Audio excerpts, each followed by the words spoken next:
Assalamualaikum warahmatullahi wabarakatuh. Selamat datang di channel Imam Statistik. Di sini saya akan berbagi kepada teman-teman bagaimana caranya untuk melakukan uji reliabilitas terhadap kuesioner. Nah, perlu teman-teman ketahui untuk syarat-syarat uji reliabilitas yaitu jika nilai Cronbach alpha lebih dari 0,60, maka kuesioner atau angket dinyatakan reliable atau konsisten. Terus yang kedua, jika nilai Cronbach alpha kurang dari 0,60, maka kuesioner atau angket dinyatakan tidak reliable atau tidak konsisten.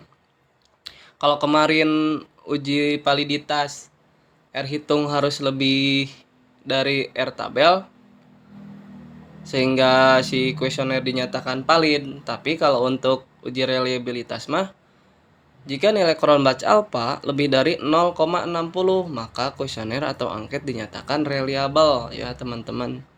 Jadi kuncinya ini, jika nilai Cronbach alpha lebih dari 0,60 maka dinyatakan reliable ya teman-teman. Harus diingat-ingat ya untuk uji reliabilitas ini. Langsung saja ke SPSS ya teman-teman. Nah, di sini ada hasil uji validitas video sebelumnya yang telah saya upload ya teman-teman. Bisa teman-teman lihat, nanti ada linknya di atas, klik saja. Nah, untuk pertanyaan yang tidak valid, di 22 pertanyaan yang kemarin saya uji validitas, di sini ada 2 pertanyaan yang tidak valid, yaitu pertanyaan nomor 2 dan pertanyaan nomor 3 ya teman-teman. Karena apa? Karena si nilai R hitungnya yang ini kurang dari R tabel. R tabelnya 0,444 karena diujikan kepada 20 responden. Berarti 2 ya teman-teman yang tidak valid. Langsung saja kita lakukan uji reliabilitas. Di sini teman-teman klik analyze. Selanjutnya di sini ada scale. Terus ada reliability analysis.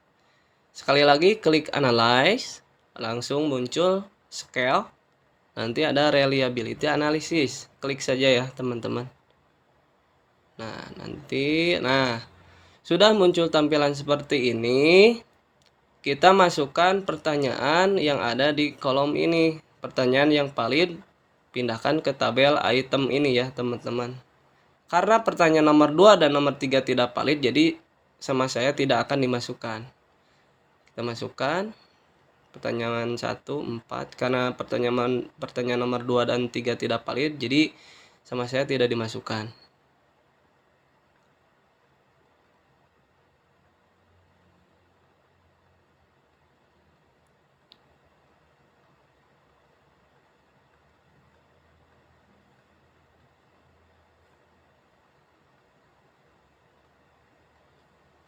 Nah, selesai ya teman-teman. Untuk total ini tidak perlu dimasukkan ke tabel item ya teman-teman.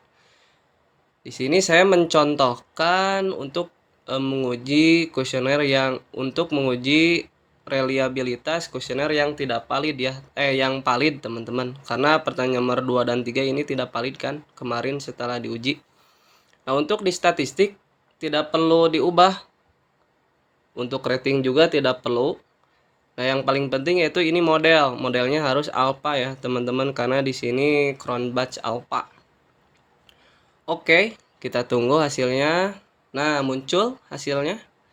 Di sini teman-teman bisa baca ada reliability. Nah, di sini ada tabel untuk jumlah kuesionernya, yaitu ada 20, valid dan tidak ada missing saat kita memasukkan data.